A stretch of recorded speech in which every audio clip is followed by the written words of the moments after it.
Alors nous tenons à faire cette courte vidéo d'introduction avant d'entrer dans le vif du sujet de ce live consacré à la perception erronée de la médecine traditionnelle en Afrique pour définir la médecine traditionnelle selon l'OMS. Et je m'en vais vous donner les définitions de l'OMS de la médecine traditionnelle. Il y a eu deux définitions, celle de 1976 et celle de 2002. Que dit celle de 1976? Eh bien, la médecine traditionnelle, c'est l'ensemble de toutes les connaissances et toutes les pratiques explicables ou non, transmises de génération en génération, oralement ou par écrit, utilisées dans une société humaine pour diagnostiquer, prévenir ou éliminer un déséquilibre du bien-être physique, mental, social, moral et spirituel. Là, il s'agit de la définition de la médecine traditionnelle de l'OMS en 1976. En 2002, la médecine traditionnelle se définit comme suit. Elle se rapporte aux pratiques, méthodes, savoirs et croyances en matière de santé qui impliquent l'usage à des fins médicales de plantes, de parties d'animaux et de minéraux, de thérapies spirituelles, de techniques et d'exercices manuels, séparément ou en association, pour soigner, diagnostiquer et prévenir les maladies ou préserver la santé. Donc voici les deux définitions de la médecine traditionnelle selon l'OMS. Sur ce, bon visionnage de la suite du live. Je disais tantôt, si tu m'écoutes, je disais tantôt que la définition ou les définitions que l'OMS a données, c'est une définition qui fait une dichotomie entre la médecine traditionnelle et la médecine alternative, qu'on qualifie encore de médecine douce, ou bien qu'on qualifie encore de médecine complémentaire. Donc, les deux définitions, en fait, la définition prend en compte deux aspects d'une médecine qu'on aimerait qualifier de traditionnelle quand il s'agit d'une culture, c'est-à-dire un savoir. Oui. Quand il faut que traduire ou bien définir cette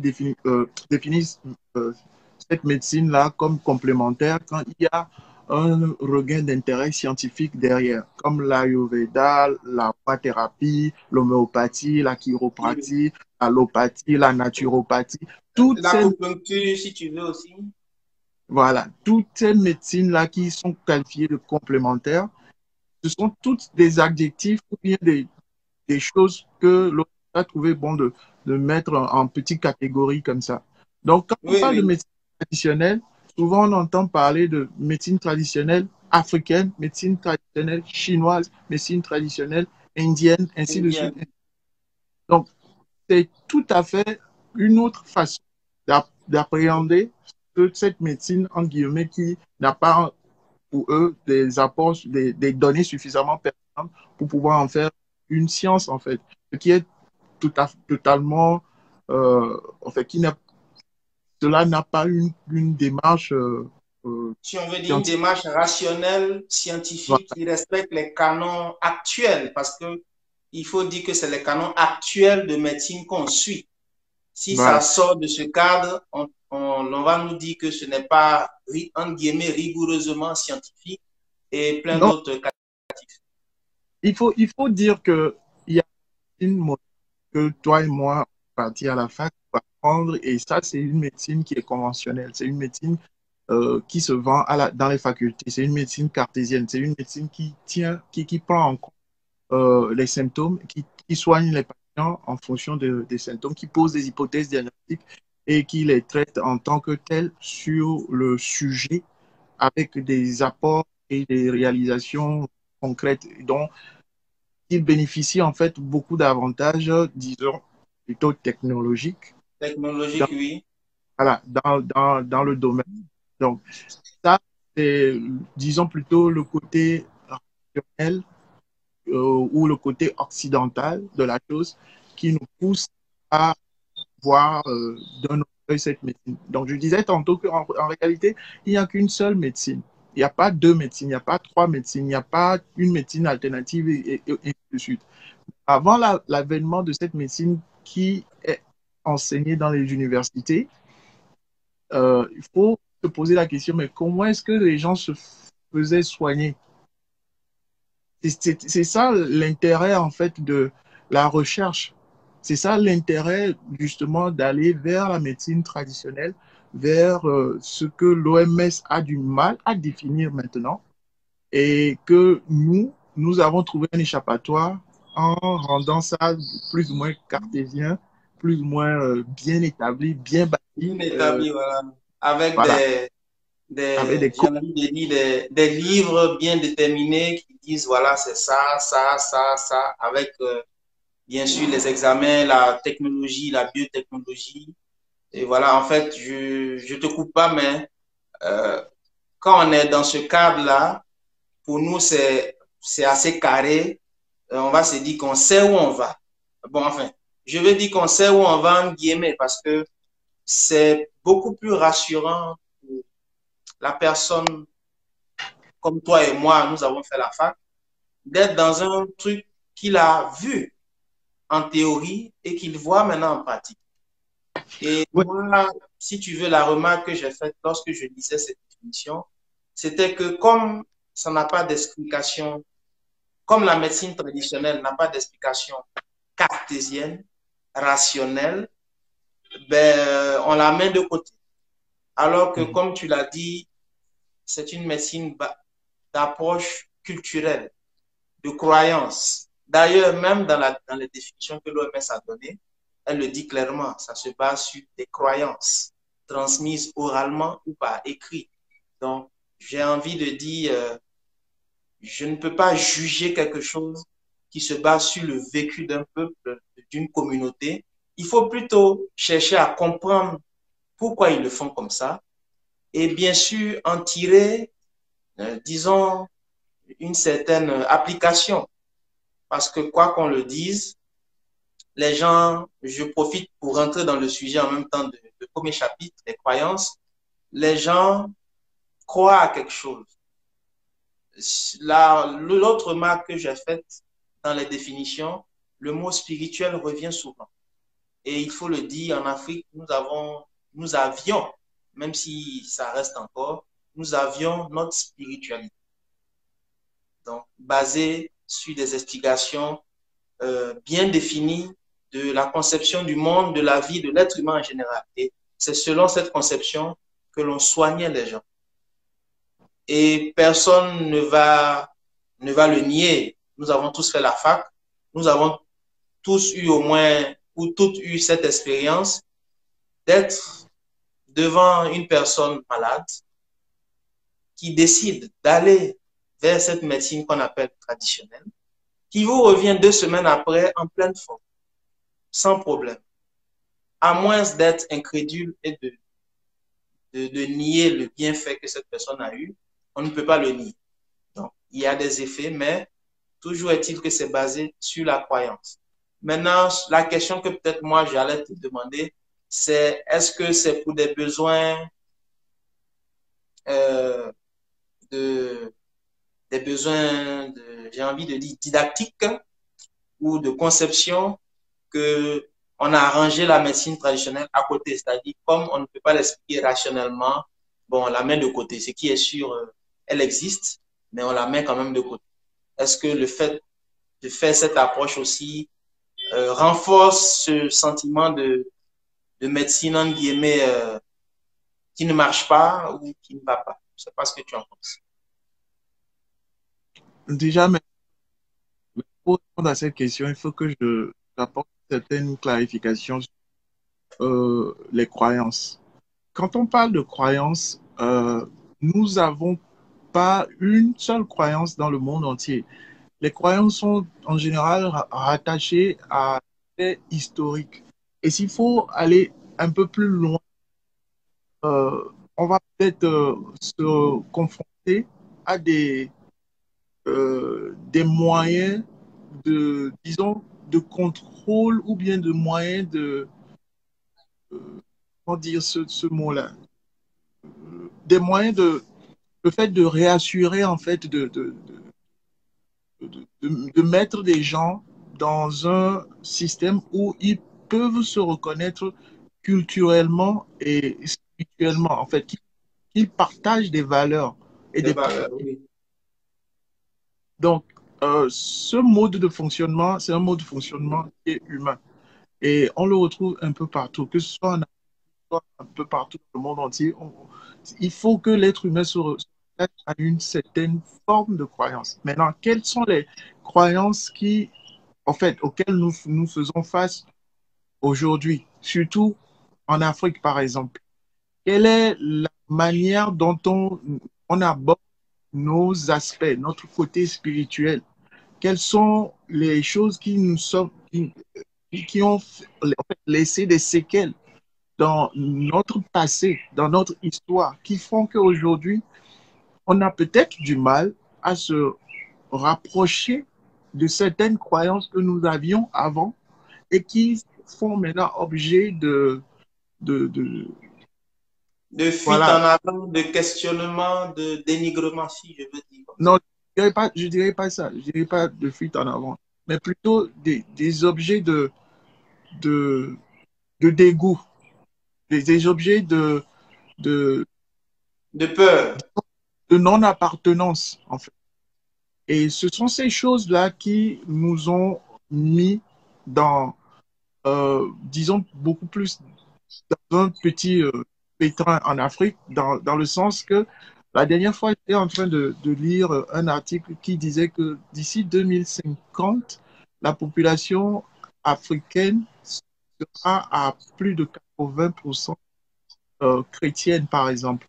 Si on parle en fait, si on parle de ce principe-là, que le christianisme a été importé en Afrique à partir de une certaine année. D'ailleurs, dans le monde entier, le christianisme a été exporté dans d'autres contrées aussi. Mais selon des estimations statistiques, je suis garant de ces estimations statistiques-là, il faut voir que il y a de plus en plus un regain pour des croyances, la culture qui prédomine auprès de ce peuple-là, par exemple.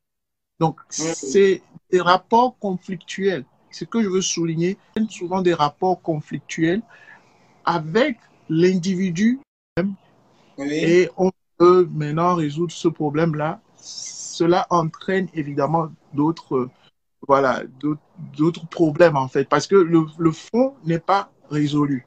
Tout à l'heure, je partageais quelque chose avec une amie et je disais que ce problème de médecine traditionnelle en Afrique, ce problème même de rejet parfois de médecine traditionnelle en Afrique par des professionnels de la santé que nous sommes, c'est souvent lié au fait que on veut une médecine qui soit capable de résoudre les problèmes de la population mondiale et non des individus de cette population-là. Donc, quand il Je suis faut d'accord. les gens, quand il faut apporter des réponses aux gens, bah, on préfère beaucoup plus gratter la surface et apporter des solutions rapides qui vont contenter la chose, qui vont, disons plutôt qu'il y a une incendie, on va essayer de prendre une eau, n'importe quelle eau peut faire l'affaire en attendant. Oui. Donc, c'est une façon de procéder parmi d'autres façons que les professionnels de la santé, surtout en Afrique, ont du mal à intégrer quand ils sont de l'autre côté. Quand je dis de l'autre côté, c'est-à-dire ceux qui ont étudié, on a l'impression que les médecins, par exemple, ou les pharmaciens ou les infirmiers qui se forment en Afrique, se forment selon un courant euh, qui leur permet de travailler à l'Occident et non en Afrique. Et je sais que Effectivement. tu vois très bien de quoi je parle. C'est Oui, je quelque vois chose très bien. peut-être réfléchi ou bien dont il faut s'en préoccuper.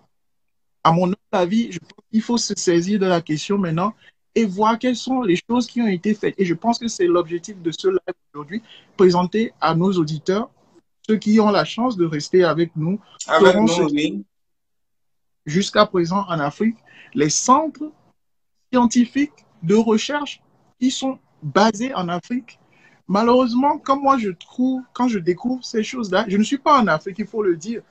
Actuellement, je ne suis pas en Afrique, il faut le dire. Mais je trouve ces centres de recherche basés en Afrique qui publient des articles qu'on retrouve dans les journaux scientifiques ici, qui font objet de recherche et d'études. Donc, quand il faut parler du problème africain, en partant d'un paradigme où on cherche des solutions, pas pour résoudre des problèmes des Africains, mais plutôt pour résoudre des problèmes des autres. Et quand les autres vont finir avec leur, ils vont venir nous remettre ce qu'ils ont fini d'emballer. C'est tout un, D'emballer, oui. voilà, C'est c'est ça. tout un système qui fait que même, je n'irai pas trop loin dans ce raisonnement, mais c'est un système qui est fait depuis la colonisation à exporter tout ce que nous avons et à fabriquer quelque chose de, disons, artificiel et nous redonner ce qui a été fabriqué à partir des produits de valeur en Afrique. Donc, c'est tout un système qui est là et qui tourne d'une certaine manière. Donc, quand tu parles de croyance, et dans cette première partie de croyance, il faut même parler, par exemple, de, de, de, de, de l'impact des industries cinématographiques en Afrique, par exemple. Par exemple, Euh, oui. quand on fait, par exemple, des films ou quand on fait des, des, des, des courts-métrages qui présentent certains types de croyances comme des croyances malfaisantes et certains types de croyances comme des croyances bienfaisantes, Exemple, oui. on est en train de créer dans l'esprit de la population une certaine dissociation, une certaine dissociation par rapport à leur savoir-faire culturel, je veux dire naturellement transmis Naturellement. de Mhm. génération en génération. Et peut-être qu'il faut revoir cela. Moi, c'est juste une proposition et je pense que c'est l'objet de notre échange, de pouvoir faire des propositions aux gens et nous allons arriver à cela. Moi, j'ai découvert pas mal de choses qui se font déjà, des recherches sur des plantes médicales qui sont déjà là dans les laboratoires ici, les laboratoires de Harvard, Ah, ok. le truc, la British, la London Royal Society, des revues scientifiques, malheureusement, qui ont des noms un peu exotiques. Par exemple, la dernière fois, je lisais ce qu'on appelle l'ethnopharmacopée, pour juste préciser que tout ce qui a été tiré dans ce journal-là vient de l'Afrique. On refuse de parler de pharmacologie en Afrique, par exemple. On parle de Oui. ethnopharmacopée ou bien Ethnopharmacologie. écologie. C'est-à-dire, c'est une façon de donner un, j'ai envie de dire un cachet, comme tu as dit, exotique ou un guillemet inédit, euh, pour d'une façon subtile, bon, ce mot-là est peut-être fort, mais je vais le dire, d'une façon subtile de dénier un travail véritablement scientifique, juste parce qu'une communauté l'utilise d'une certaine façon. Parce que moi aussi, dans ce que j'ai trouvé pas mal de belles choses, comme tu l'as dit, mais qui sont frappées de ce truc, comme tu dis, d'ethnologie. Pourquoi? Bon, disons que c'est des conflits, comme tu as dit, d'intérêts et tout. Et vraiment, c'est des propositions parce que il faut vraiment qu'on y arrive parce que je ne dirais pas que l'état des lieux est préoccupant, comme on l'a dit lors de notre premier live. L'état des lieux est même très satisfaisant, mais disons qu'il n'y a pas assez d'informations à ce sujet. Et comme tu l'as dit, je prends la balle au rebond.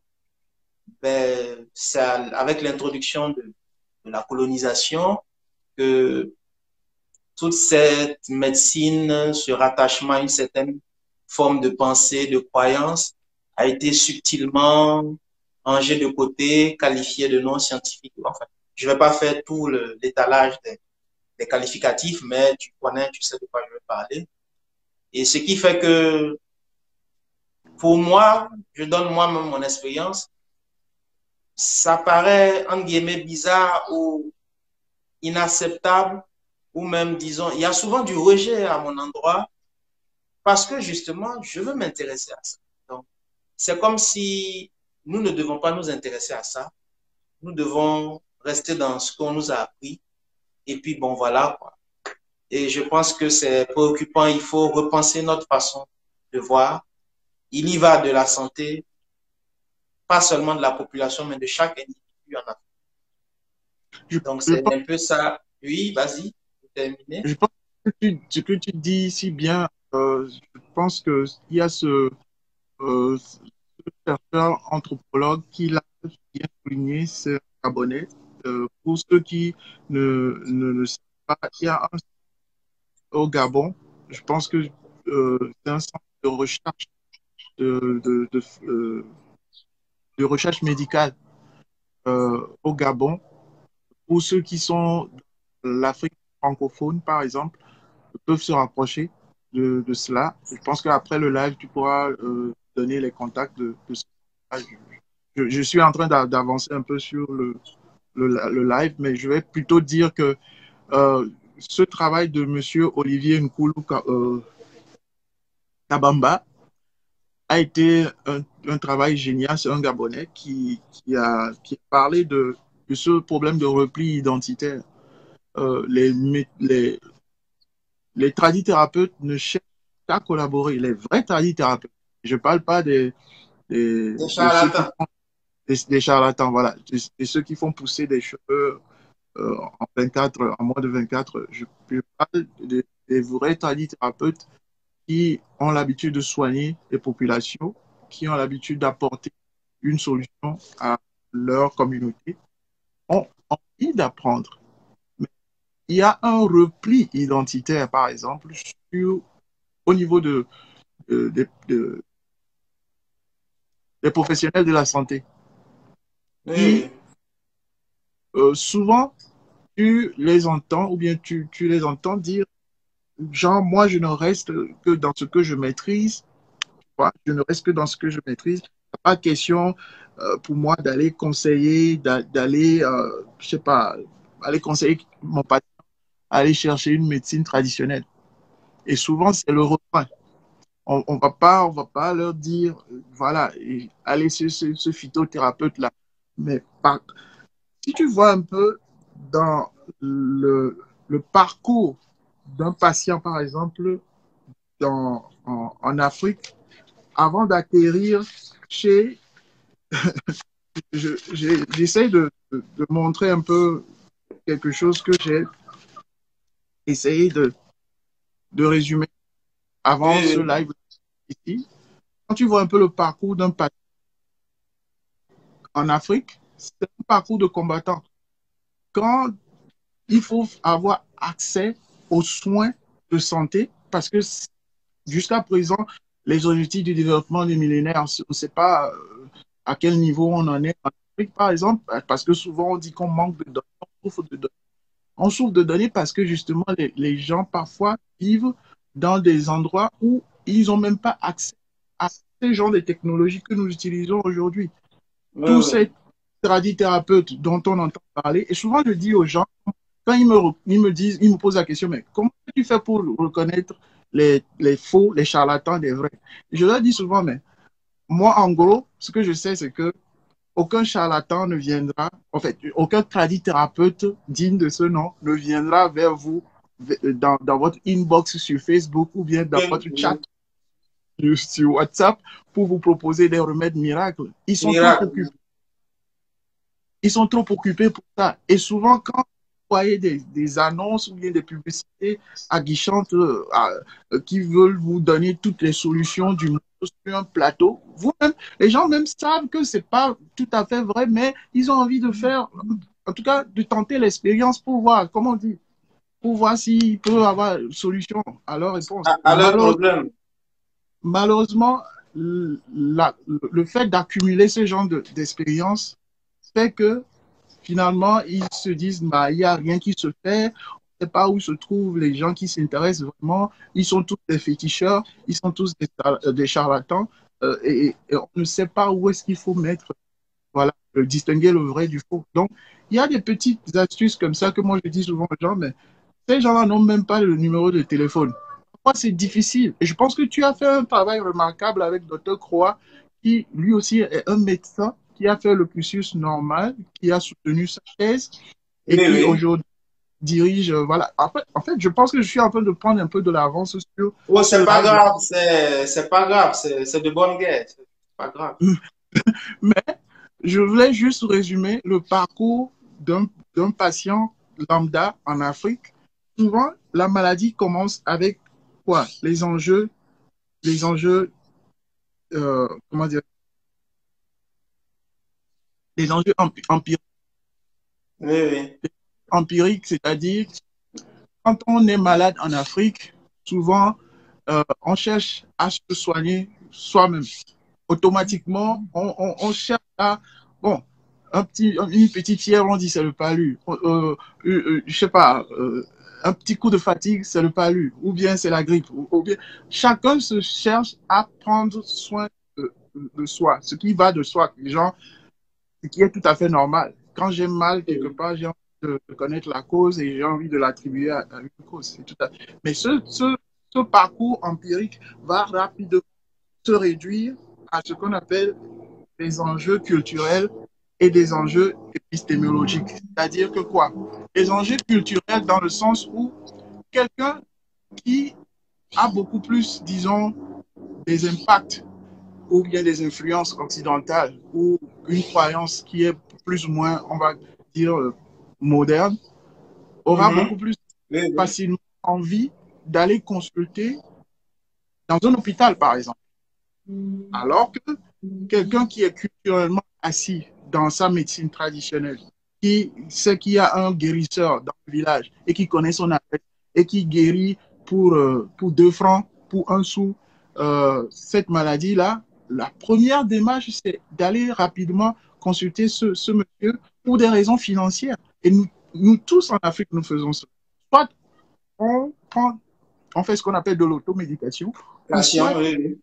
voilà, on va voir celui enfin, qui s'est autoproclamé guérisseur dans le quartier et on essaye de trouver la réponse à ce niveau-là, sans pour autant avoir une certaine présence d'esprit de parler de ce problème-là à un médecin qui a fait un cursus normal, par exemple. Parce que tout à Oui, l'heure, on oui. vient de dire que le problème de ce côté-là aussi, c'est que le médecin aussi ne veut parler que de ce qu'il connaît. Il ne veut pas parler, il ne veut pas recommander le patient à un tradithérapeute ou En à un traduit gang, patient.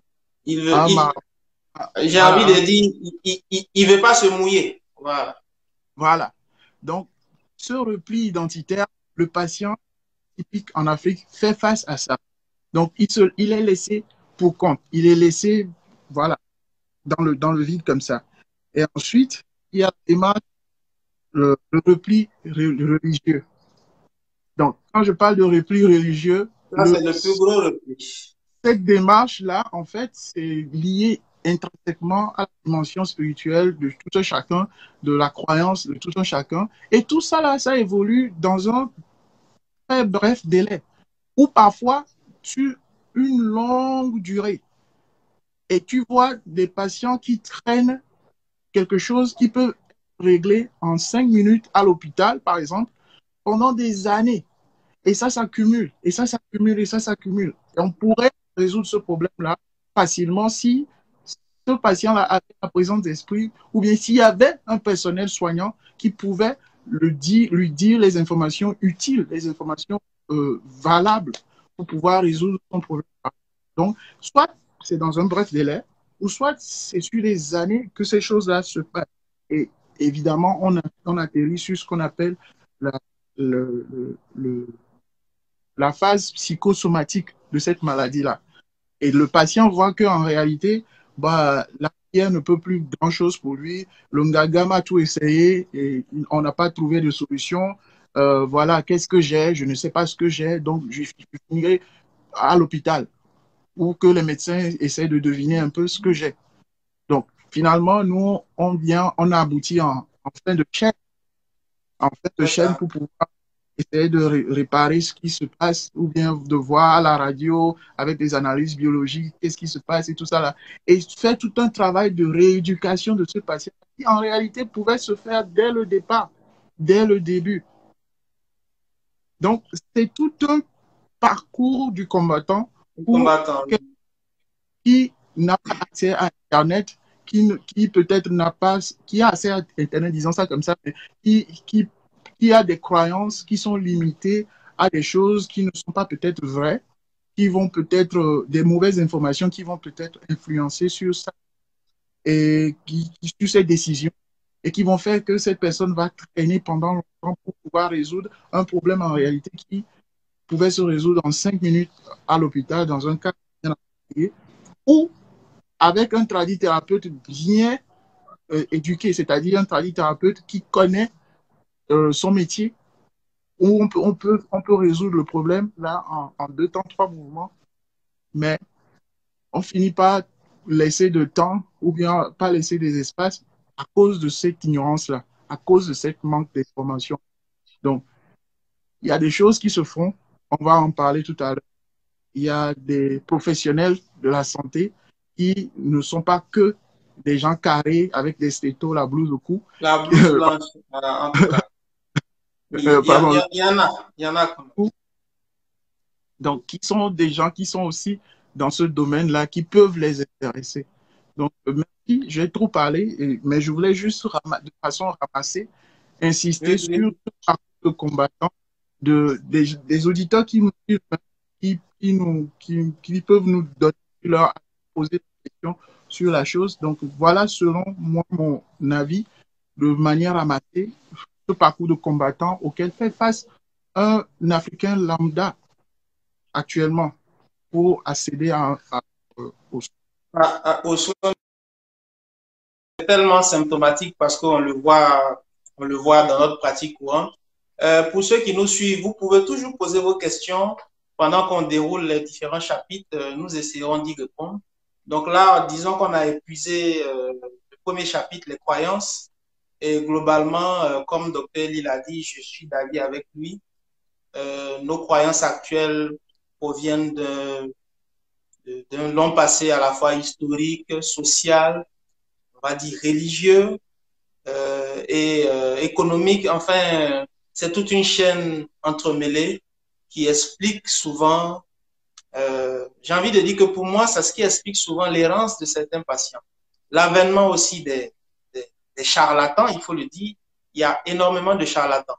Comme Dr. Lee l'a dit, pratiquement ceux qui nous suivent ont déjà eu à tomber sur des messages du genre grand X avec un portefeuille magique ou bien pour soigner XX ou telle chose.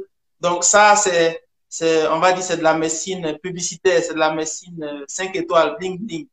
Et je rejoins Dr. Lee en disant que Dr. Bolossou, que j'ai interviewé, qui est sur ma chaîne Dr. Abib TV, m'a dit que la qualité première, tout comme Dr. Croix, la qualité première d'un bon tradit praticien ou tradit praticienne, c'est qu'il ne fait pas de publicité. Il n'a pas le temps d'ailleurs, comme tu le dis, pour faire de la publicité parce qu'il est toujours à la recherche de choses pour améliorer son savoir et il a aussi des gens qu'il doit traiter ou qu'elle doit traiter. Donc, ils n'ont pas le temps de faire de la publicité. D'ailleurs, la plupart d'entre eux, quand on leur pose la question, selon le savoir qu'ils ont reçu, qu'on leur a transmis, ce genre de choses ne fait pas partie de ce qu'on leur a appris. Donc, ils n'ont pas le temps de faire la publicité. Et ça, c'est peut-être pour nos auditeurs, ceux qui nous suivent, c'est un critère déjà d'élimination du bon, du faux. Voilà, j'ai envie de dire que, par exemple, ça c'est un exemple fréquent qu'on voit, Elie, tu as dû le voir, Dr. Elie, tu as dû le voir. Maintenant, c'est de faire l'apologie de grossir les seins ou les fesses ou le pénis. En fait, tout a très souvent la sexualité.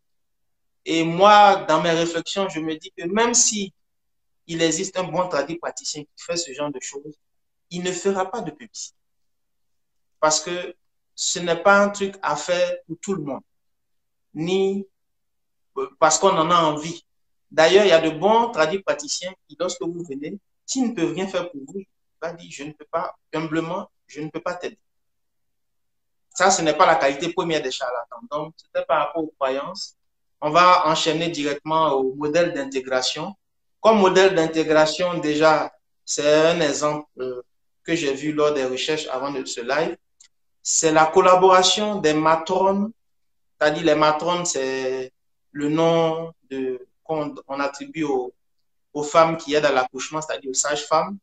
La collaboration des matrones à Madagascar avec les gynécologues pour pouvoir faciliter l'accouchement des femmes enceintes. Donc, à Madagascar, en Malagasy, on les appelle les Reninjasa. Donc, j'ai eu un très bon article d'une Française qui est à Madagascar, qui a mis en évidence cette très bonne collaboration entre les Reninjasa et le personnel de santé pour accompagner les femmes enceintes. Voilà, parce que ce sont elles souvent, comme tu l'as dit, qui sont en première ligne pour accompagner la femme enceinte dans son déroulé lors de l'accouchement. Et leur apport est très apprécié, même si, comme dans toute chose, il y a un côté aussi du personnel de santé moderne qui ne veut pas avoir affaire avec elle. Je peux citer aussi la collaboration qu'il y a lors d'une étude avec Dr Koua, qui a fait une étude dans le sud Bandama, c'est dans le sud-ouest de la Côte d'Ivoire, entre tradipraticiens et personnel de santé. Et ce qui était frappant dans cet article, c'est que aussi bien les tradipraticiens que le personnel de santé, toute profession confondue, infirmiers, médecins ou infirmiers d'État ou infirmières, c'était vice-versa. C'est-à-dire que les tradipraticiens vont dans cette région du sud-ouest de la Côte d'Ivoire, les tradipraticiens vont vers le personnel de santé.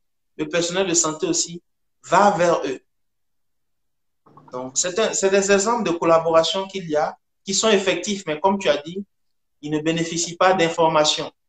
Ils ne sont pas vulgarisés non. Je peux terminer avant que toi, tu nous donnes ton avis de cette collaboration aussi qu'il y a entre on les appelle les rebooteurs, c'est-à-dire ceux qui réparent les factures de façon traditionnelle au Mali, en pays Dogon. Donc, il y a cette collaboration entre eux, le personnel de santé. Et d'ailleurs, dans l'article que j'ai trouvé, c'est que ces rebooteurs, lorsqu'ils, par leur savoir ancestral, arrivent à gérer des fractures qu'à l'hôpital, si le patient était allé, on lui aurait dit, écoute, on va peut-être mettre un plâtre ou on va faire une opération chirurgicale. Donc, il y a de la coopération qui se fait. C'est le seul peut-être point qui est dommage, c'est que cette information n'est pas vulgarisée. Voilà. En tout cas, ce que moi j'ai trouvé comme modèle d'intégration en Afrique. S'il faut aller ailleurs, je dirais que l'acupuncture, qui est une partie de la médecine traditionnelle chinoise, parce que dans la médecine traditionnelle chinoise, il y a beaucoup de choses. Les soins d'acupuncture sont utilisés en complément de la chimiothérapie pour gérer tous les effets secondaires. En Chine, ça se fait. Donc, en Afrique aussi, ça se fait. Et il y a des modèles d'intégration. Peut-être as-tu des propositions? Qu'est-ce que toi, tu penserais d'autres modèles à proposer en Afrique, peut-être? Merci déjà pour la question. Je vais plutôt dire que l'acupuncture, c'est une discipline qui est classifiée comme une médecine complémentaire. On l'a déjà dit depuis le début. Et le, le regain d'intérêt pour les médecines complémentaires, la médecine alternative, c'est quoi? En fait, de manière globale, de manière mondiale, il y a plein de disciplines. La chiropratie, la médecine d'énergie, la magnétisation. Si Il y a on veut, plein oui. de disciplines comme ça qui sont, excuse-moi, qui sont là pour juste mettre en avant ce côté, disons, non exploré encore par notre médecine voilà, cartésienne. Et un exemple que je peux donner de manière internationale, c'est que en Inde, par exemple, j'insiste là-dessus parce que c'est intéressant de voir euh, en 2018, j'ai eu à voir cette collaboration entre l'Ayurveda et la chirurgie en Inde. Peut-être c'est une des raisons pour laquelle Ah, tu m'apprends quelque les chose. C'est la première chirurgies- fois que j'entends ça. peut-être que c'est pour ça que les chirurgies en Inde sont beaucoup plus prisées. Peut-être parce qu'ils arrivent à agencer ce côté thérapeutique traditionnel indien complémentaire à leur, voilà, à leur utilisation chirurgicale, par exemple. Qui sait peut-être.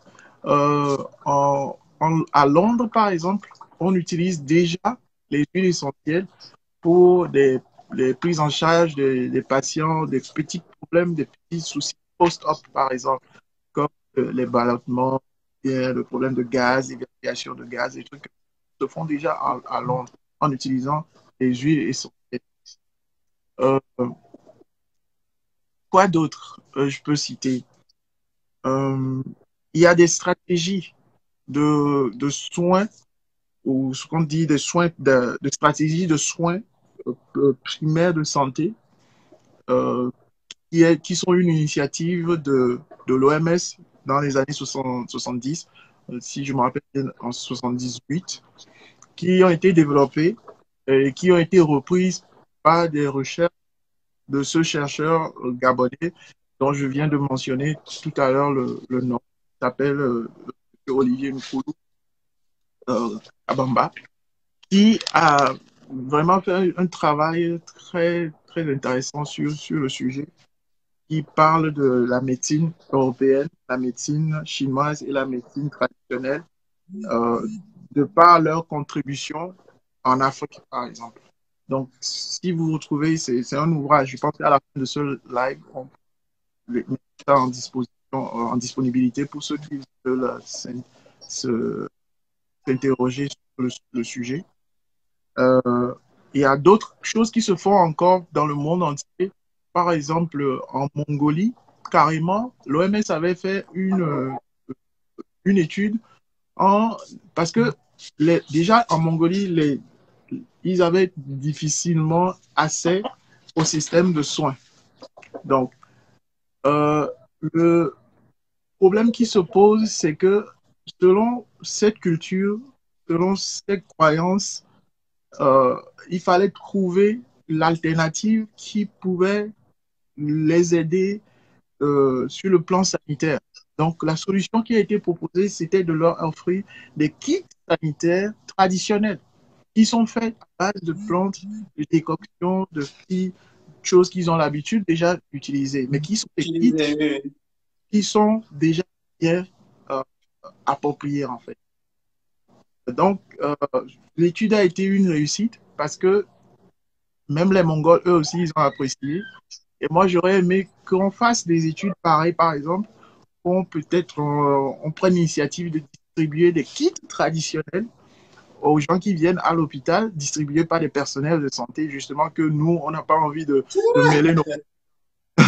mêler nos pattes dans la médecine traditionnelle, parce qu'on n'en Ah, comprend pas. ça c'est une Donc, belle proposition.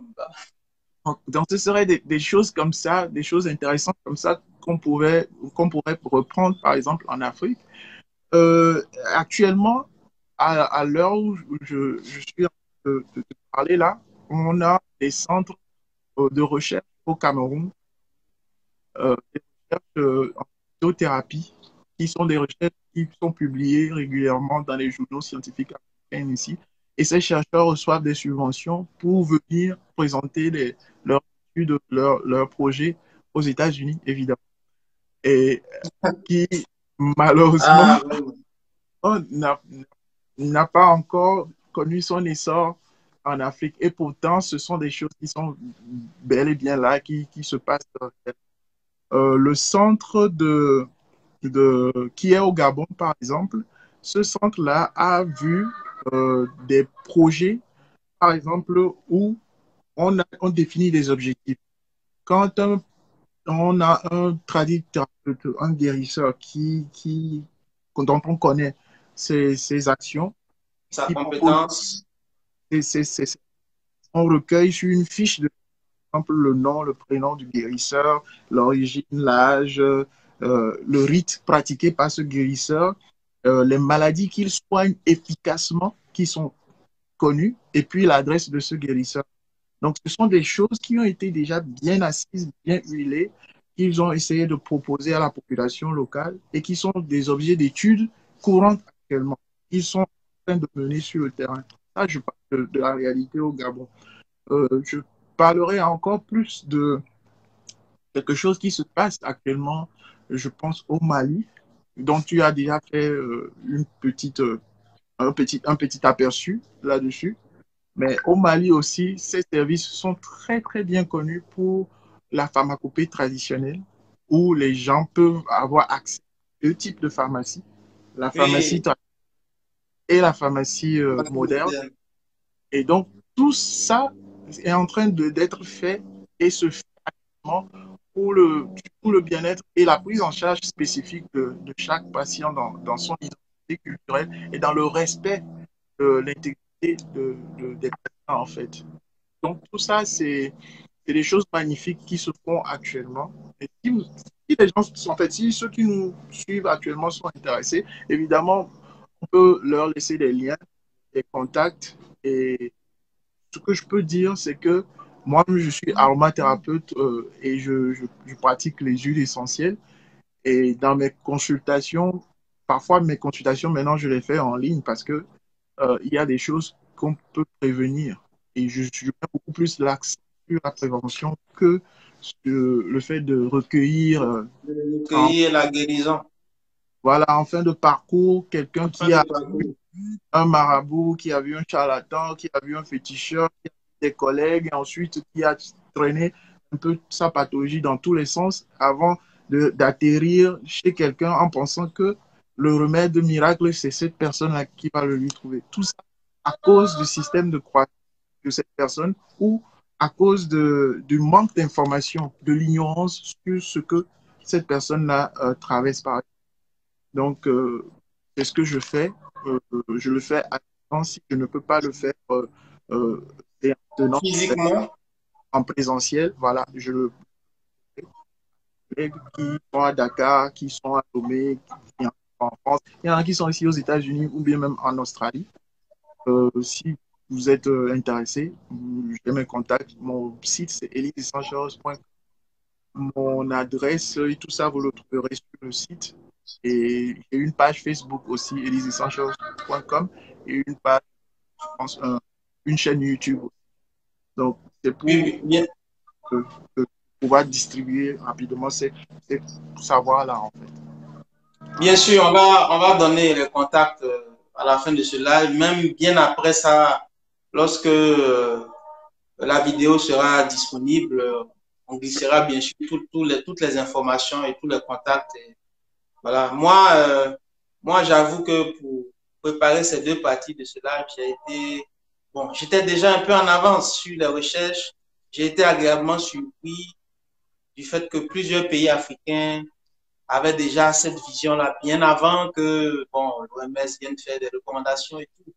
Bon, en Afrique de l'Ouest, vraiment, c'est le Mali qui est le pionnier, quoi. Dès 1968, ils ont intégré la médecine traditionnelle à leurs soins de base. Ils ont vraiment, eux, c'est comme on dit souvent en Côte d'Ivoire, c'est le sommet des sommets, quoi. C'est les pionniers. Le Mali, c'est les pionniers. Et il y a même un herbarium à Bamako, c'est-à-dire un endroit où il y a pratiquement toutes les plantes médicinales du Mali. Et avec chaque plante, il y a le nom associé, ce qu'elle soigne et tout et tout.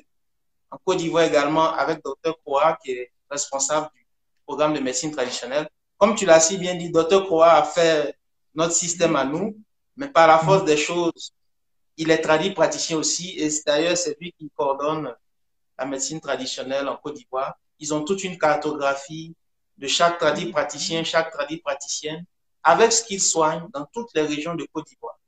Et si quelqu'un veut aller pour des soins typiquement associés à sa culture, ben, il lui donne l'adresse et c'est à cette personne-là qui y va. Bien sûr, toutes ces informations ont été répertoriées après des enquêtes minutieuses avec les critères bien déterminés de chaque praticien, praticienne. Donc, c'est un travail assez formidable. Et au Sénégal où je suis, nous avons fait la médecine, je suis encore là pour la spécialisation. Il y a Docteur Bodossou, que je remercie encore, qui est un grand monsieur, qui est sur aussi notre chaîne YouTube, qui a son organisation Prometra, promotion des médecines traditionnelles d'Afrique, qui a aussi monté un centre, le centre Malengo de Fatigue, qui est à l'intérieur du Sénégal, où médecine traditionnelle et médecine moderne se côtoient et pour le bien-être des patients. Il y a cet hôpital que j'ai découvert récemment, je pense que tu as vu, l'hôpital traditionnel de Kermassar, qui ne soigne exclusivement à base de plantes. fondée par une biologiste française avec des tradipraticiens sénégalais. Donc, ils ont toute une gamme de produits où chaque mot associé. Et en tout cas, il y a des choses se font, que ce soit en Afrique de l'Ouest, en Afrique centrale, des choses se font.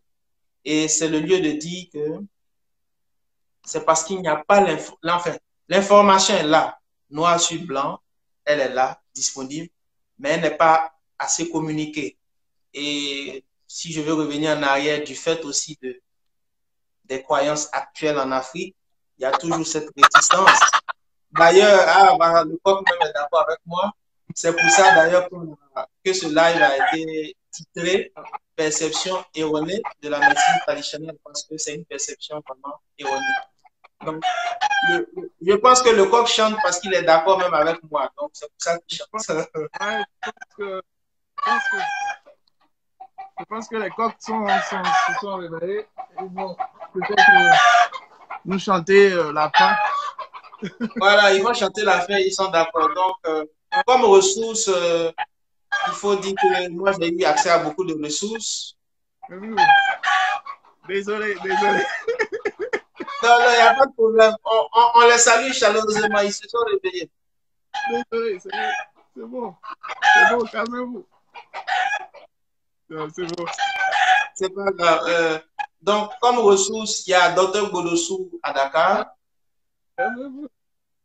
que j'ai interviewé sur ma chaîne YouTube. Il y a Dr Koua aussi qui est à Abidjan, responsable de la médecine traditionnelle en Côte d'Ivoire.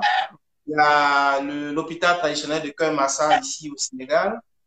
J'ai découvert aussi une école de Komiens en Côte d'Ivoire. Les Komiens, c'est des guérisseurs traditionnels Ani du groupe Akan, parce que moi, je suis Ani de par ma mère. Donc, c'est comme ça qu'on les appelle, des guérisseurs. Donc, il y a une école là-bas, à l'est de la Côte d'Ivoire, où ce sont des femmes en majorité qui soignent à base de plantes. Et Dr Koua les a répertoriés aussi. Donc, il y a tout ça. Il y a même une naturopathe que je prévois d'interviewer, mais que je connais, elle s'appelle Madame Coco Gallier, qui est à Abidjan aussi, qui soigne à base de plantes et qui reçoit énormément de gens. Comme tu as dit, c'est toujours le même circuit. La personne a erré, est allée voir des tradipraticiens, est allée voir peut-être la médecine moderne qui n'a pas marché, et elle se rabat sur la naturopathie. Et heureusement, bon, en tout cas, dans beaucoup de cas, ça marche. Et cette dame-là aussi est énormément sollicitée. Je veux faire cette petite lucarne-là aussi au Burkina Faso, où j'ai eu l'honneur de discuter avec Dr Ouedraogo Salfou, qui est à l'Institut de recherche de sciences de la santé de Bobo Dioulasso. C'est eux qui fabriquent le médicament qu'on appelle le FACA. C'est un médicament qui traite les signes de la drépanocytose et qui est fait à base de plantes. Voilà. Et ce médicament est commercialisé chez eux depuis 2007. Et en tout cas, ils ont des résultats, ils travaillent. En Afrique, les gens travaillent, c'est juste que l'information n'est pas, comme tu l'as dit, vulgarisée, n'est pas sûre. Voilà ce que j'avais à dire. Désolé pour les coqs qui sont en train de vociférer. Pour les auditeurs, vous allez nous excuser aussi parce que ce live, en fait, on va peut-être reprendre ça. On va encore refaire un live de ce genre similaire. Peut-être que ce ne sera pas une troisième partie, je crois. Hein. Vivement qu'on fasse en tout cas des lives de temps en temps comme ça pour qu'on puisse aborder les thématiques de manière plus courte, beaucoup plus spécifique et dans des conditions technologiques et beaucoup plus intéressantes.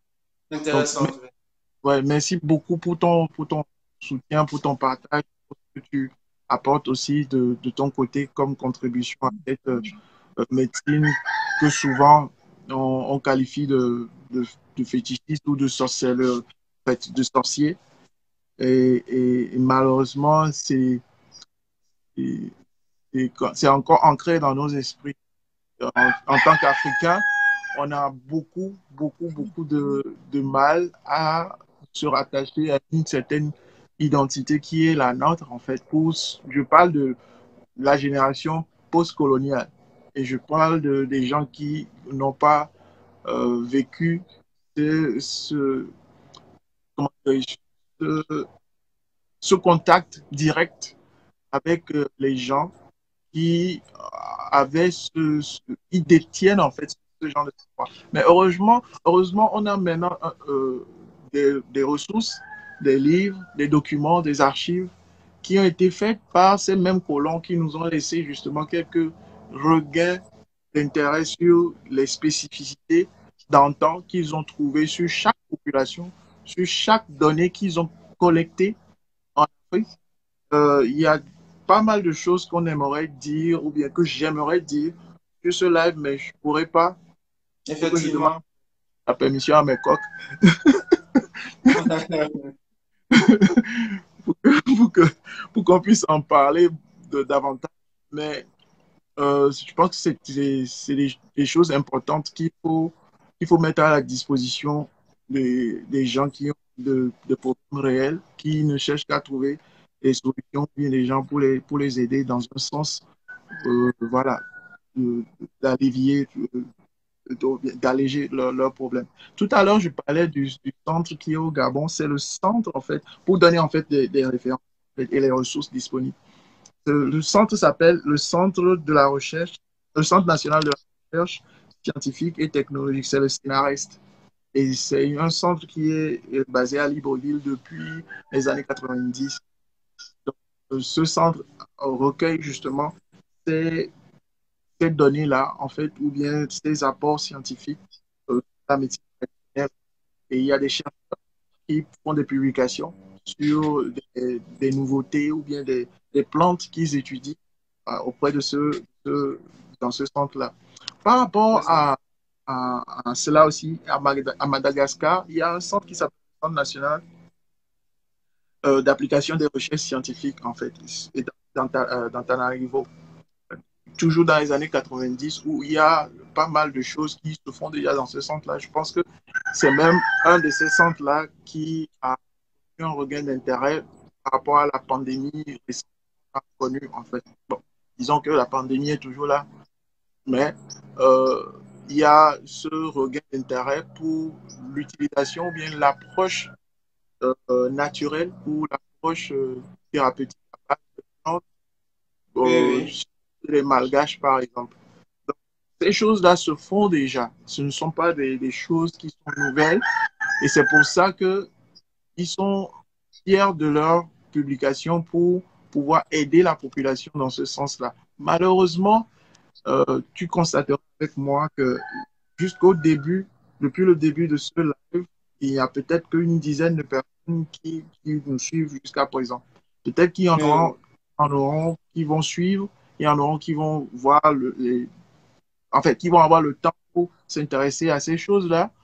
Mais justement, euh, tout ce que moi je peux dire, c'est que si vous voulez avoir des informations, il faut vous rapprocher des gens qui n'ont pas d'intérêt financier à cœur pour pouvoir. Leur motif, ce n'est pas un motif financier. l'ancien. La santé, comme on dit, la santé n'a pas de prix et il faut chercher d'abord à résoudre un problème au lieu de trouver le petit le court-circuit et puis mettre tout le monde dans le panneau.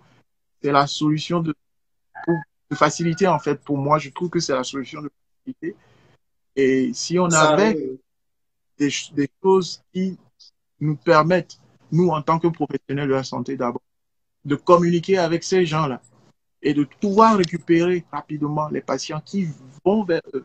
Pas parce qu'ils ont suffisamment envie d'être guéris, non, mais parce que parfois les croyances locales les dirigent automatiquement vers là-bas. Et il y a pas mal d'histoires, d'anecdotes comme ça qui sont racontées dans nos hôpitaux où le malade dit non, si docteur, si vous me faites cette piqûre, moi je vais mourir. Parce qu'il a vu une aiguille ou que tu sors, ou bien il y a pas mal de ces petites anecdotes comme ça qui sont basées sur les croyances que malheureusement, souvent, nous, en tant que professionnels de la santé, on passe à côté. Parce que, en guillemets, nous, on n'a pas étudié les croyances, on a étudié les faits. Donc, ça C'est fait ça. que Le nous corps, avons, biologie et compagnie. voilà, nous avons beaucoup plus de regains à refouler, à faire un repli sur ce côté-là, au lieu de nous intéresser justement. Et moi, je pense qu'un médecin qui s'intéresse à ça n'a pas encore commis un crime. Un médecin qui, selon le bien-être et à cause du bien-être du patient, le recommanderait un tradithérapeute digne de ce nom qui a un certain affaire n'a pas encore commis de crime. Et justement, il faut faire appel aussi à des gens qui font des décisions économiques ou politiques ou administratives de nos structures et pour pouvoir le faire cela. Moi, je n'attends pas ces décisions. Moi, je préfère que ce soit Je suis d'avis aussi. quelque chose que de manière spontanée, les professionnels de la santé eux-mêmes, parce que quand je dis professionnels de la santé, ce n'est pas des gens qui ont le savoir infuse. Je n'ai pas le savoir infuse. Et donc, j'ai besoin d'apprendre, j'ai besoin de comprendre. Et c'est grâce à cela que je peux aider mon prof.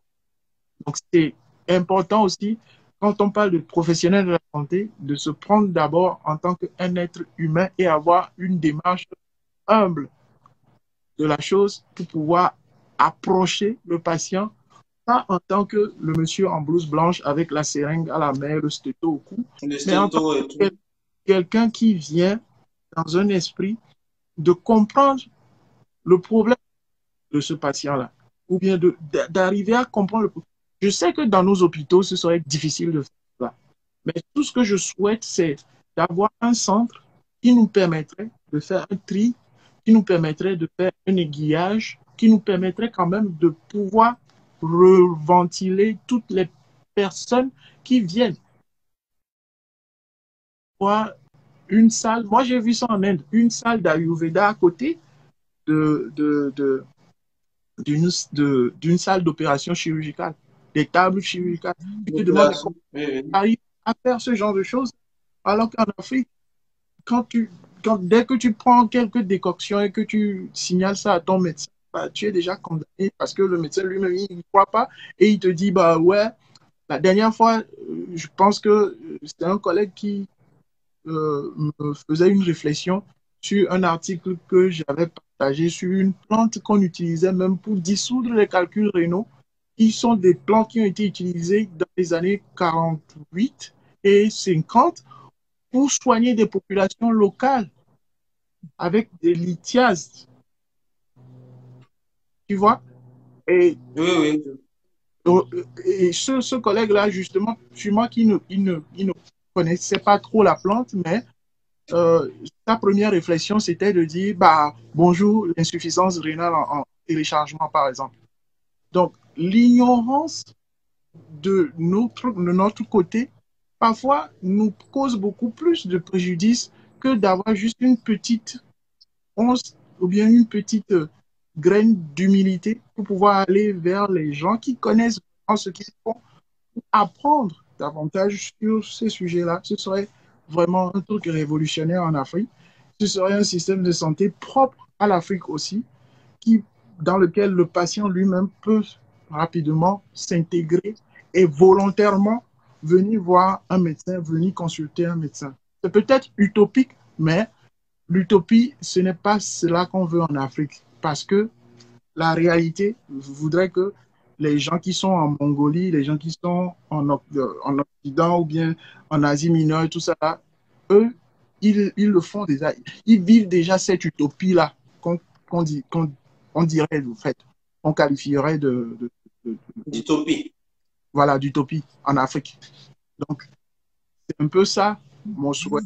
Et les bonnes adresses, les ressources que vous pouvez trouver, vous pouvez trouver ce livre-là que je conseille beaucoup aux gens s'ils en trouvent, s'ils en trouvent sur Internet. Le livre s'appelle La médecine traditionnelle et la médecine scientifique pour une médecine interculturelle en Afrique, écrit par Simon Pierre Mvondong. C'est ce monsieur-là qui est gabonais qui a écrit en tout cas un bouquin sur cette collaboration possible de la médecine traditionnelle et la médecine scientifique dont on se réclame. Il y a aussi un ouvrage de la médecine traditionnelle au Ghana, pour ceux qui sont en Afrique de l'Ouest, écrit par M. Kofi Birma et Okire Bona, qui sont des ouvrages très, très formidables que vous pouvez voilà, en disposer aussi. Pour ceux qui sont en Afrique centrale, vous pouvez aussi trouver un ouvrage qui s'appelle La pharmacopée traditionnelle pour le Baka et des aliments curatifs bantous. Donc là, le titre du livre, c'est Pharmacopée traditionnelle Baka et aliments curatifs bantous, santé et bien-être grâce aux plantes médicinales africaines par M. Kabir Stassa. Donc, ce sont des choses qui sont déjà bien écrites, dans lesquelles vous allez trouver les noms scientifiques même des plantes, parce que grâce à ça, vous allez pouvoir retrouver l'espèce. Et dans le livre, vous allez trouver le nom de nom scientifique, mais le nom en baka En langue ou en et vernaculaire. voilà, en langue baka et en bantou. Vous allez trouver toutes ces ressources qui sont disponibles un peu partout, comme des petites graines répandues dans le, Oui, dans ici. tout, dans toute l'Afrique. Oui. Et des ouvrages anglophones qui sont complémentaires, il y a l'ouvrage de euh, la médecine des plantes, le volet recherche et pharmacologie et chimie, biochimie, qui est écrit par Monsieur Victor Kouete, qui est un Camerounais. Et ce sont des livres que vous pouvez trouver sur Internet ou bien vous pouvez les commander et sur petit app comme ça. Et qui Bien utilise sûr, justement, on mettra les liens après, bien sûr. On va poster ce live après, bien sûr. qui utilise Alors, juste, qui utilise justement les plantes et les huiles essentielles pour pouvoir résoudre des problèmes de résistance, de la résistance au traitement, aux maladies infectieuses. Quand on aborde le choléra, il y a l'ouvrage en anglais de African Holistic Health de Laika O Africa. C'est une auteure anglaise. Donc, qui parle aussi de comment est-ce qu'on peut utiliser notre alimentation. Je pense que c'est le thème de Dr Habib, notre santé, c'est notre alimentation. oui, oui, votre santé, c'est votre alimentation. C'est le Voilà. slogan. Donc, comment on peut utiliser notre alimentation déjà pour nous soigner. Je fais un petit coucou aussi au professeur Marc-Henri qui a beaucoup travaillé sur l'eau et qui est vraiment une source intarissable d'informations sur l'eau. Donc, moi, je dirais c'est l'alimentation, mais il ne faut pas oublier l'eau. L'eau en est pour beaucoup de choses dans notre corps. Et quand on comprend mieux le mécanisme, en fait, quand on cherche à comprendre le mécanisme de l'eau, on comprend mieux comment notre corps fonctionne. Et je vous conseille de boire suffisamment de l'eau, environ 1,5 litre d'eau par jour. Ce n'est pas compliqué. Vous buvez suffisamment d'eau, vous n'aurez pas trop de problèmes et vous aurez de quoi renouveler votre... Ah, ah, encore que l'eau, mais bon, ça, si on continue, on va pas finir ce live.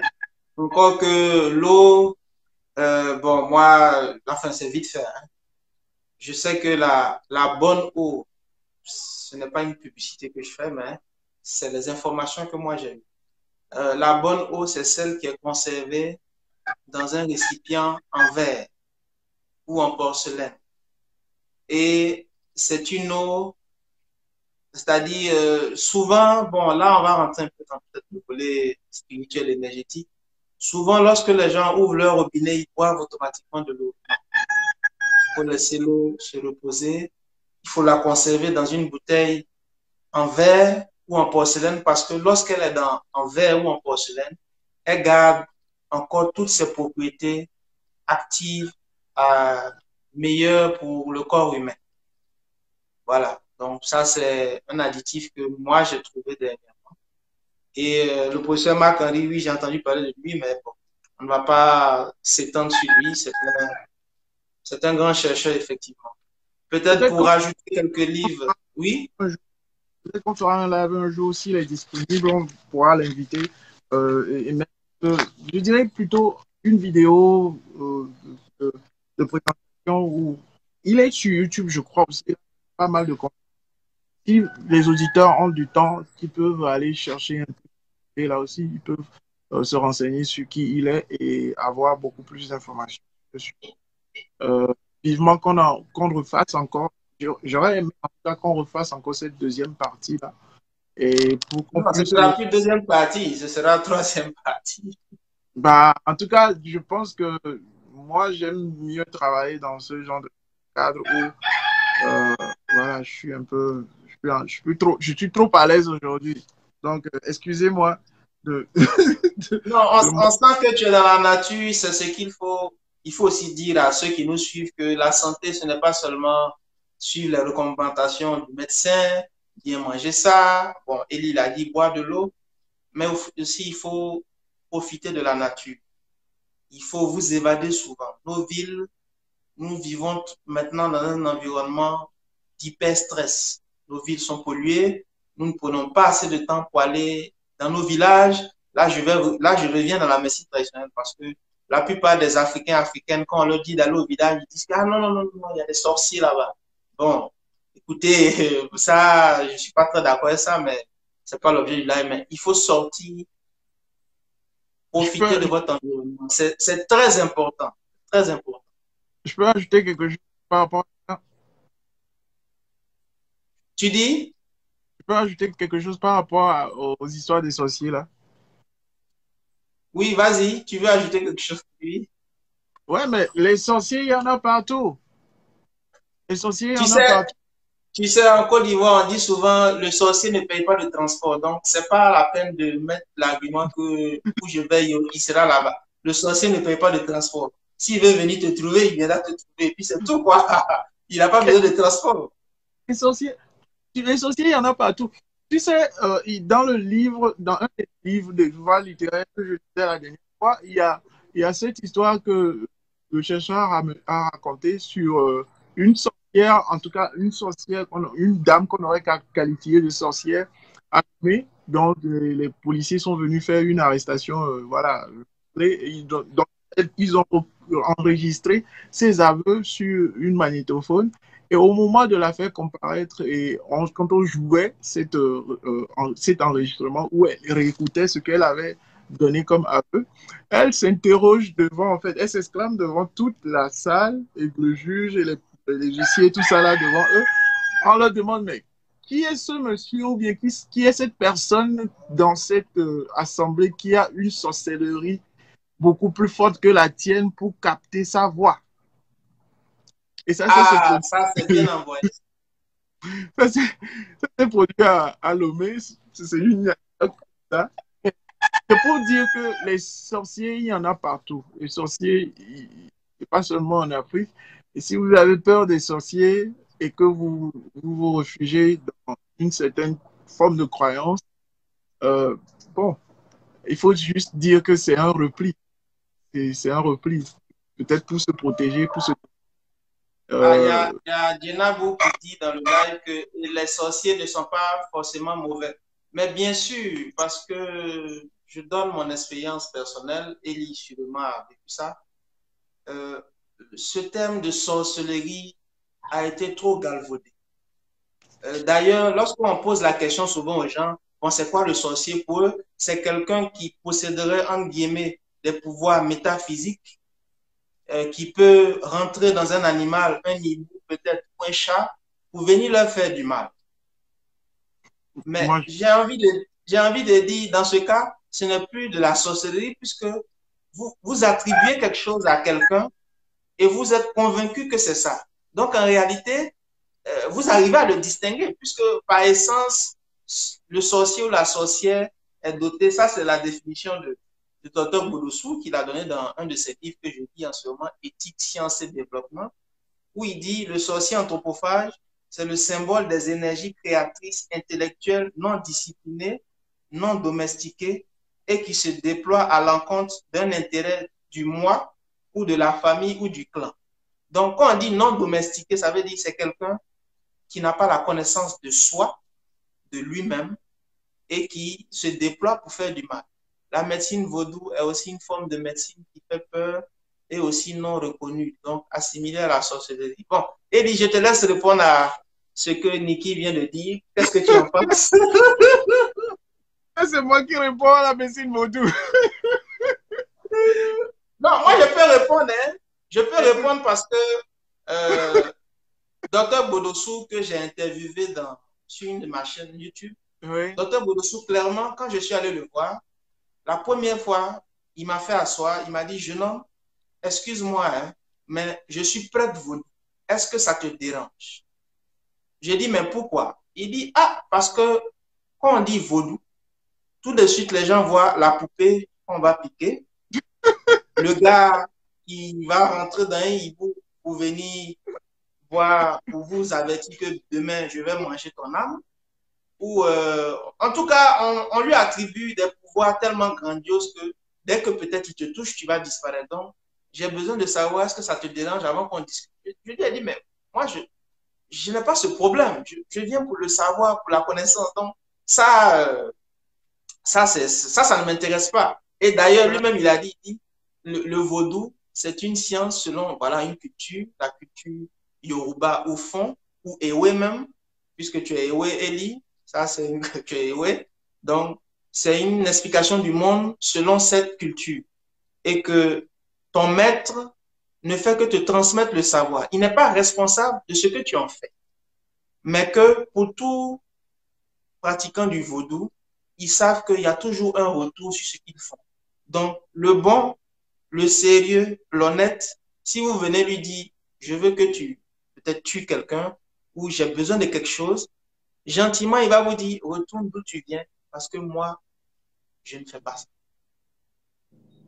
Voilà. Oui, mais, donc, oui, mais ce que tu oublies peut-être d'ajouter aussi, c'est que toute forme de croyance, c'est une certaine façon de l'homme, c'est un exutoire spirituel, métaphysique à l'homme de pouvoir se rattacher à une explication euh, qu'il ne possède pas en fait. Donc ça, c'est déjà au niveau de la croyance.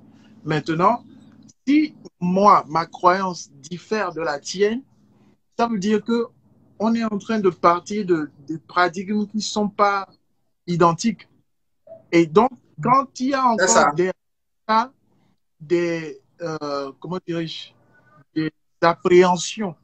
Tout à l'heure, au début du live, j'ai parlé de l'industrie cinématographique qui a de très beaux ravages. Je parle de l'industrie cinématographique nigériane en Afrique, par exemple, et qui s'est exportée un peu partout dans le monde. Aujourd'hui, tu retrouves pas mal de ces représentations-là où la médecine traditionnelle, en guillemets, africaine, est faite par un charlatan que les gens viennent consulter pour des mauvaises intentions. Attention, voilà. Des choses très voilà, néfastes. Et ce dernier est prêt à faire ce projet-là pour garantir la finalité de l'autre aussi. Donc, ce qui fait que, en réalité, nous, on regarde ça comme des films, on regarde ça comme des représentations. Et à la fin, une autre version de l'histoire qui montre un certain type de croyance qui est plus forte que le côté néfaste de l'autre. Donc, je ne vais pas trop rentrer dans le détail, mais tout ce qui est croyance est basé sur des symboles. Et quand il y a des symboles derrière des choses et qu'on n'arrive pas à déchiffrer, qu'on n'arrive pas à comprendre, qu'on n'arrive pas à assimiler, et surtout quand la chose est réputée comme mauvais ou néfaste, ou qu'il y a des légendes qui les précèdent, des petites histoires pour faire peur souvent. C'est ça, et, oui. Voilà. Donc, souvent, ça fait que les gens rattachent souvent des expériences personnelles, des expériences vécues. Je ne dirais pas qu'ils ont inventé ça, hein. Des expériences réelles, des expériences vécues. Ils rattachent ça forcément à un type de croyance qui leur convient et qui leur sied naturellement. Donc, si les gens ont peur du vaudou, naturellement, c'est parce qu'ils ne connaissent pas. C'est parce qu'ils ne sont jamais initiés à cela. Ils ne se sont jamais posé la question. Pourquoi ou bien même intéressés. Pourquoi est-ce que ces gens-là pratiquent ce qu'on appelle le vaudou? Et moi, je vois que c'est tout ça, c'est dans l'industrie cinématographique, c'est toujours axé sur le mal. Le vaudou, en guillemets, n'a jamais fait du bien à quelqu'un. Voilà, en guillemets.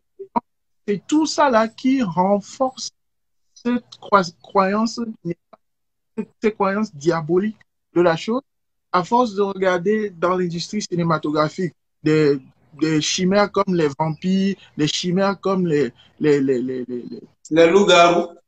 les fantômes, les loups-garous, des personnes transgéniques, des trucs comme ça renforce une certaine type d'imagerie, de certains types de croyances dans la tête des gens.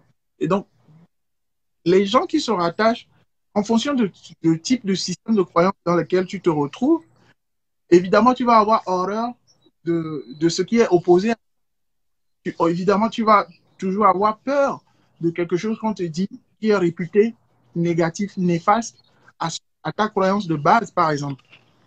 Tu Oui, vois? et ça c'est vu dans pratiquement tous les systèmes de croyances, tous les rites africains.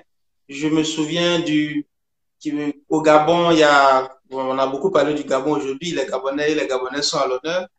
Il y avait un reportage sur les enlèvements d'enfants qui sont souvent fréquents ou de personnes là-bas. Et dans le reportage, le journaliste a peut-être indexé à tort ou par méconnaissance le Bouiti. Le Bouiti, c'est un rite d'initiation pratiqué par les Pygmées et l'ethnie Fan avec la plante qu'on appelle Iboga. Je pense que tu as dû la connaître. C'est d'ailleurs sur ce rite-là que s'est basé un peu le film Black Panther, lorsque le roi voit la décoction et il va, on va dire, il voyage pour aller voir ses ancêtres. C'est à peu près ce qui se passe dans le Bouiti. Mais le journaliste a tort à taxer le Bouiti de secte qui tue les gens et comme tu dis, ce genre d'information, ce genre de reportage va ancrer encore dans la tête de certains, sinon que c'était déjà là, que voilà, par exemple, ce rite-là est mauvais, c'est diabolique, il tue des gens. C'est vraiment dommage. Et petite anecdote, ce qui est mauvais pour nous, les autres l'adorent. J'ai parlé de l'hôpital traditionnel de Cœur Massa où n'importe qui peut venir faire un stage de plantes, mais sur 10 stagiaires, les 8 sont des non-africains qui viennent apprendre les plantes, qui se dépouillent, qui se mettent dans, comme tu dis, ce manteau d'humilité pour apprendre. Et nous laissons ça. Bon, écoute, comme tu as dit, si on doit parler, on ne va pas finir aujourd'hui. On espère qu'on aura un autre live, peut-être sur un sujet plus précis ou autre. Il y a beaucoup à Peut-être, dire. peut-être. Moi, j'aime pas trop parler des croyances parce que je trouve que c'est dans la sphère intime des gens. Et faut réserver peut-être ça pour les gens qui font des études en anthropologie ou les gens qui font des études en sciences sociales, par exemple, des trucs. Un truc Mais comme ça.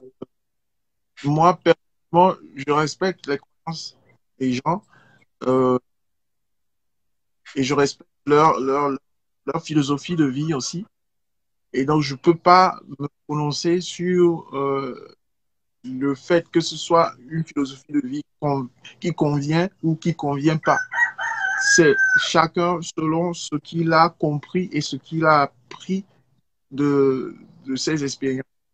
Bref, je ne peux pas me prononcer sur ce sujet-là. Vous pouvez me parler des huiles essentielles pendant des heures. Je peux vous parler des huiles essentielles pendant des heures. Je peux vous parler de la médecine conventionnelle pendant des heures. Je peux vous parler aussi de ce qui se fait du côté de la médecine traditionnelle pendant des heures. Mais pour le reste, je pense que on va laisser le soin aux gens de décider eux-mêmes selon leur propre souveraineté de ce qui leur convient le mieux Le de mieux, faire. oui, c'est Et ça. je pense qu'il y a une adresse que tu peut-être as oublié de mentionner sur la naturopathie en Côte d'Ivoire. Oui, Et je parlais d'elle, je dis Madame Lobo Gallier. Bien sûr, je mettrai Je mettrai ses contacts après, bien sûr, avec toutes les références livresques aussi que tu as données. Ouais. On va essayer de tout mettre Je après, pense quoi. que, je pense que ce live est tellement long et on a tellement retenu les gens qui sont restés. Donc, on va essayer de finir ça. Et je ne sais pas si on pourrait reprendre ce live, essayer d'être un peu plus à l'heure et essayer de- d'avoir euh, des gens qui s'y intéressent de revenir. On va reparler des mêmes choses, on va parler des mêmes sujets.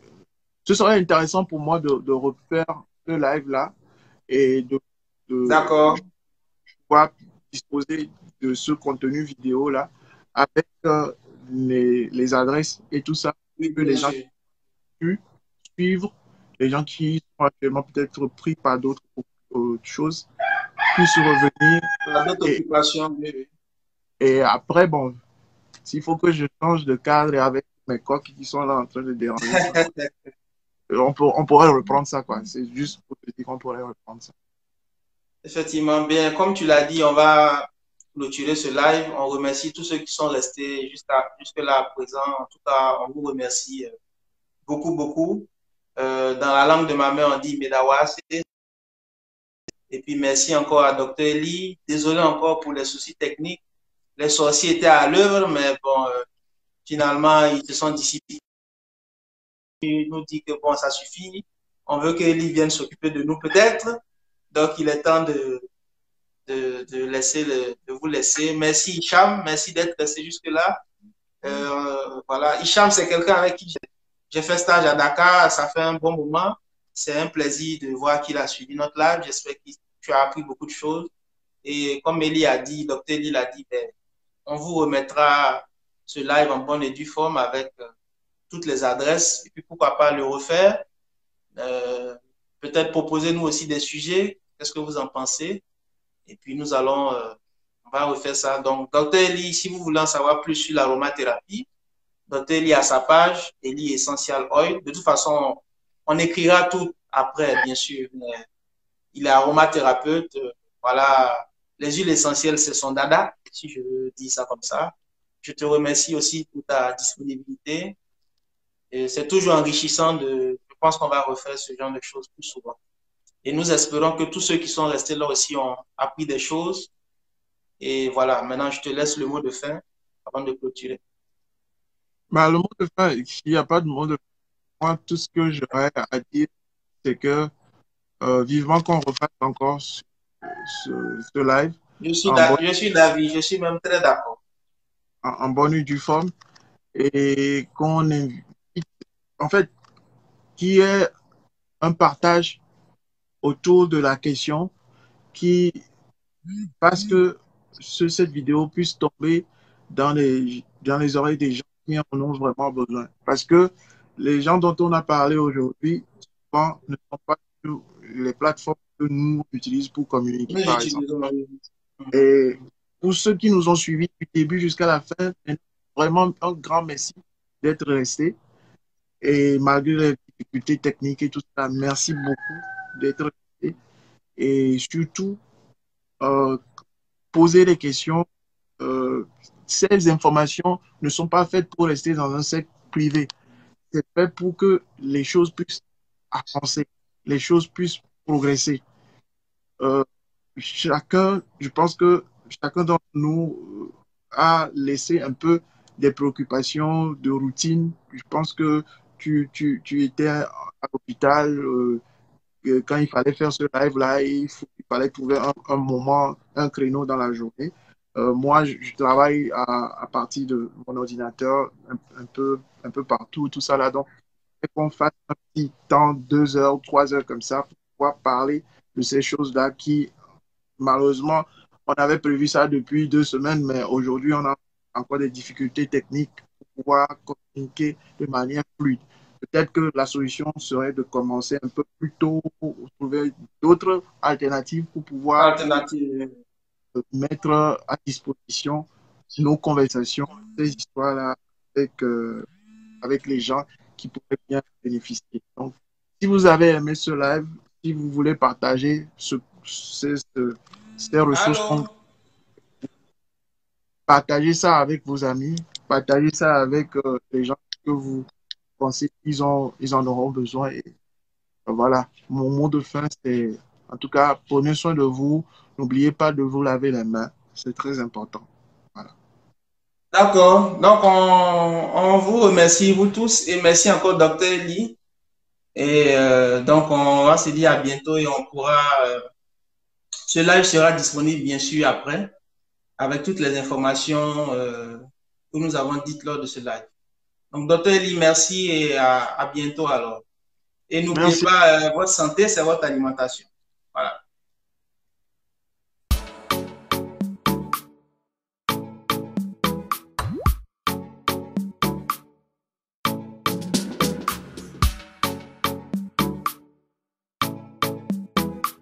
Ella